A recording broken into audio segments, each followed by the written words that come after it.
We've got big plans, people, big plans. And it starts with us collecting as many thruster components as we possibly can, breaking those down and building an attachable jump drive module for our small grid ship. There's a lot of moving parts to the plan, and a lot that can go wrong. Maybe even more than I bargained for.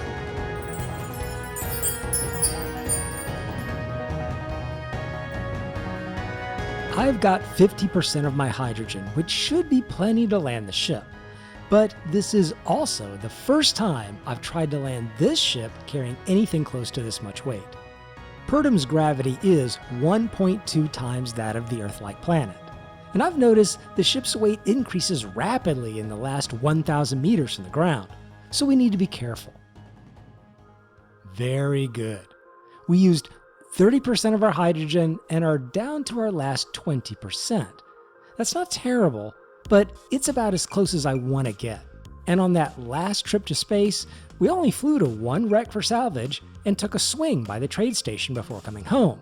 So there wasn't a lot of flying around going on. So I think I need to add more hydrogen capacity to the ship. But first, we need to unload. And we're running out of storage at the base. To fix that, I think I'll add a few of the small, large grid containers on the base. Building one large container would be a lot more efficient, but I think to start adding some safety measures to the base against a meteor strike, I'll bury these single block containers all the way down at the bottom of the base, near the back. The whole base could get destroyed by a single meteor strike. I really don't know, but this will give us our best chance at protecting our resources. Alright, that's done and we got our ship unloaded. Next thing we need is to start processing some more ice into hydrogen. So we'll grab that from the drill rig and let's start processing. We have a damaged conveyor. It's always something. Nothing we can't repair though. One good side effect of the drill rig is that we get a little stone along with the ice. And that allows us to get some nickel and silicon ingots through the survival kit, which is nice to have a little reserve of just the raw ingots. Okay, that's all going. Let me fix something that's been bothering me for several episodes now. This angle block I use as a ramp just isn't right. I have to at least replace that with a proper set of stairs. Alright, much better. Now on to the big job at hand. We have to strip off the entire front end of the ship and get a hydrogen tank mounted. The good part is that it should fit in nicely with the shape and aesthetic of the build, and a fair bit of the space up front was wasted with a big conveyor junction block. We'll replace all that with a large hydrogen tank. The bad part is that I'll lose the two medium cargo containers. We still have the large container at the back, but I don't have a great way of keeping the medium containers while also keeping an uninterrupted path of the larger openings to freely pass components through the ship. It's a common logistical problem using small grid, but we'll get it figured out. What's more important is that I get more fuel on board the ship so we can have longer flight times, and a better fuel buffer for landing. I could add back the conveyor junction and replace the two cargo containers. I'll think about it. What I should maybe do is add a little more upthrust to the ship. We've got plenty of room to do so, so let's get that done. Would it be a survival video without a view of the meteors?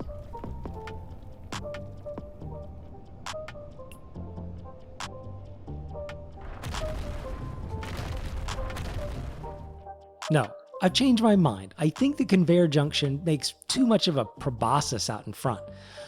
We might have to later, but for now, we'll just go straight into the grinder. Our job is to now reshape the front of the ship back to those rounded curves we had before. I've always got to fiddle a bit with finding the right blocks, but having to do it over again is good for me. It's helping me remember what blocks I need to get the curve. I'll spare you all the spinning and flipping of blocks to get the curves, but what I did do is experiment with some different arrangements of the bigger interior blocks. Nothing seemed to be the magic answer though, so I wound up putting things back almost like I found them. Outside, the entire starboard side of the ship has been exposed, and it just doesn't look that great. What I do like about it is the suggested visual of there being an indentation all the way around the side of the ship, similar to what's on the cabin side. So we'll keep that style, but block it in. Some of these meteors look like they'll be awfully close, but we're okay. On with the construction. I think what'll work well on the side are these armor panels, and we'll use the sci-fi panels for a little texturing on the top and bottom.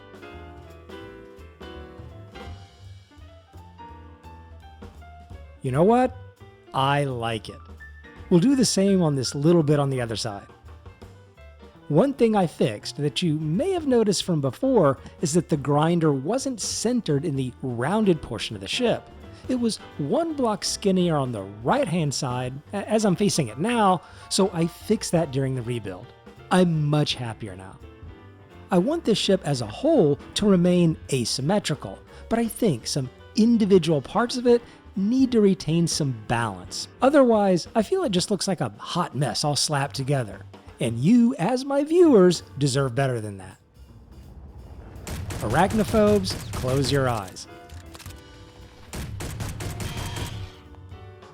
The next ship upgrade is that I need to resolve the issue of not being able to reach the top of the ship.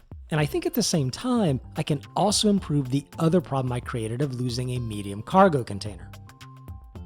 Well, that's all wrong. Let's get that fixed. Now, I really wanted to use a ladder for this, but it just won't work in this challenge. I can grab onto the ladder and go up just fine. The issue is when I'm coming down.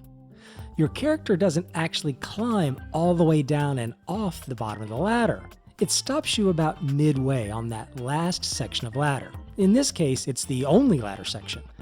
When I let go, I'm doing so about one small block above the ground.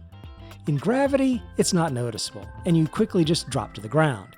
In space, though, with no jetpack in the challenge, that could be catastrophic. So I'm going with a more reliable ramp system. And after making my improved short ramp with the grid panels, I think I can create a kind of upper deck on the ship that gives me that access, but looks good and fits into the whole houseboat vibe.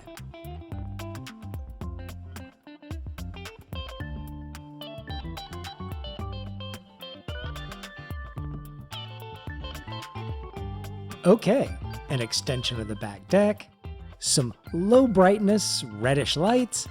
I think we're on to something. Let's just get a few more grid panels on top to complete the pathway. Put just a little angle on the back, and there we have it. I'm very pleased with how it turned out. This literally looks like a little upper sun deck on a houseboat. For now, that'll be perfect.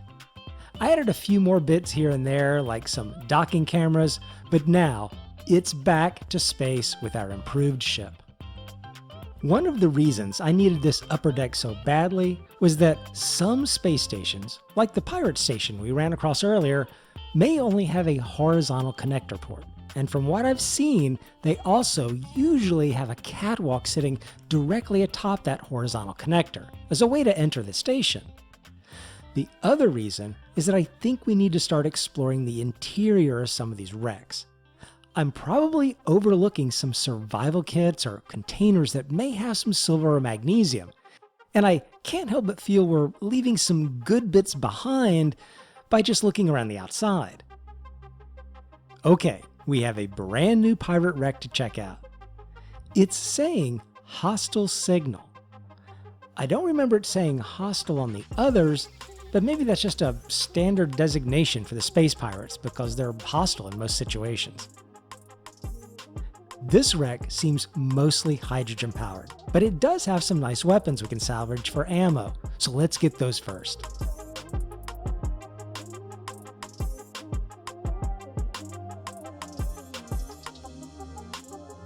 It does have at least a couple ion thrusters. They're next on the collection list. Okay, let's do an experiment. Given that I'm friendly with the space pirates, will it allow me to lock onto a connector? The answer is no, but I can magnetize to it. Let me get control of the connector with a hack and take a look at what kind of things it has inside.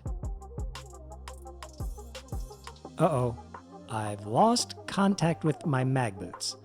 This is bad, but I have a contingency plan just for this.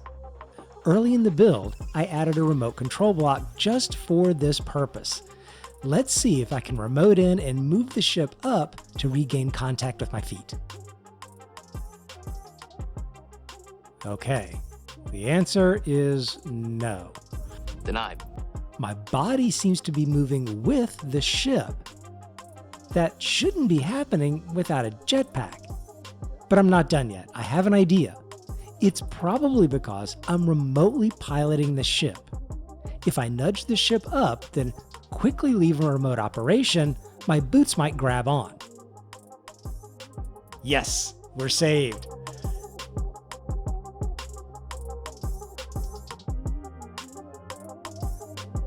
Oh no, this is all going pear-shaped.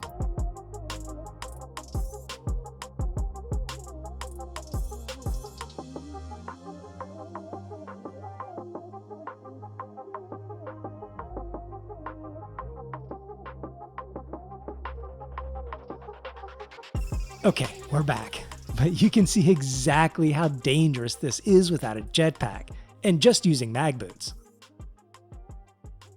Let's be a brave engineer though, go back to the wreck and continue with our investigation. Alright, this time we're locked, and I can view the ship's contents from the safety of our ship. It has a medical room. It's incomplete, but it does have one. If it's not completely trashed, it'll have some medical components for silver. And it has a warhead. Wonderful. It could be dangerous, or it could just be a source of magnesium. If it was dangerous, I think our proximity would have already set it off. I'm going to risk another mag boot walk and go inside. I really need to see if that medical room has any medical components left. They're too important, and it's worth the risk. Okay, the ship's moved, we're lined up, let's go. Decompress the ship. Up our new stairway. We'll hack the door. An airlock. We'll hack the second door.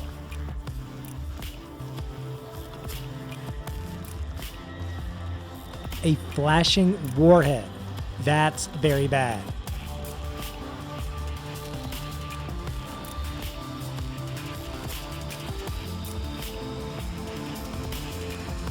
It's flashing faster. Were we able to reach the warhead and disable it in time? Did we die and respawn back on Pertam? Was our survival kit even still intact on Pertam? The answers to all those questions and more will be revealed in the next episode. Like, subscribe, and ring the bell so you don't miss it, and I'll see you next time.